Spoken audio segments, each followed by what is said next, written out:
প্রিয় শিক্ষার্থী, তাহলে কি করোনার কারণে পরীক্ষায় পিছিয়ে যাবে? এই বিষয়ে শিক্ষা বোর্ড কি জানালো? গুরুত্বপূর্ণ আপডেট দেব ভিডিওটির মাধ্যমে। আজকে এই ভিডিওটি সকল পরীক্ষার্থীর কিন্তু দেখা উচিত, আর সম্পূর্ণ ভিডিওটি দেখবে। এবং যেহেতু তোমাদের পরীক্ষার আর মাত্র 10 দিন রয়েছে, তোমরা কীভাবে পড়াশোনা করলে A+ পাবে, কারণ এইচএসসি এখানে কিন্তু অবশ্যই ভালো করতে হবে, তবেই কিন্তু তুমি পরবর্তী অ্যাডমিশনে ভালো করতে পারবে এবং ভালো একটা বিশ্ববিদ্যালয়ে চান্স পাবে।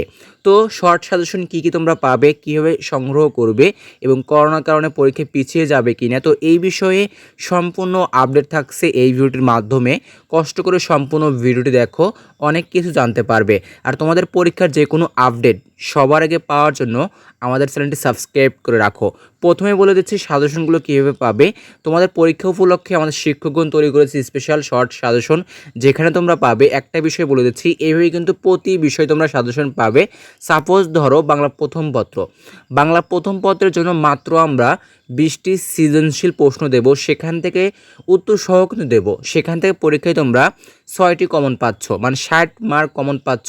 এবং এমসিকিউ দেওয়া হবে 200টি, উত্তর সহ ব্যাখ্যা সহ। সেখান থেকে পরীক্ষায় তুমি 20টির উপরে কমন পাচ্ছ। এক কথায় বলতে গেলে A+ এবং প্রশ্ন কমন দেওয়ার দায়িত্ব আমাদের।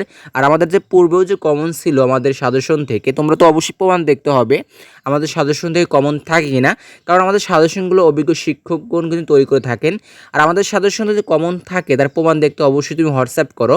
তুমি স্ক্রিনে হোয়াটসঅ্যাপ নম্বর দেখতে পাচ্ছ, এখানে হোয়াটসঅ্যাপ করলে তুমি গিয়ে একটা মেসেজ করবে, অবশ্যই তুমি প্রমাণ দেখতে পাবে। আগে প্রমাণ দেখো আমাদের সাজেশন থেকে কমন থাকে কিনা। তো এইভাবে কিন্তু প্রতি সাবজেক্ট পাবে, আর পরীক্ষা পর্যন্ত সাপোর্ট করা হবে আমাদের সাজেশনগুলো নিলে।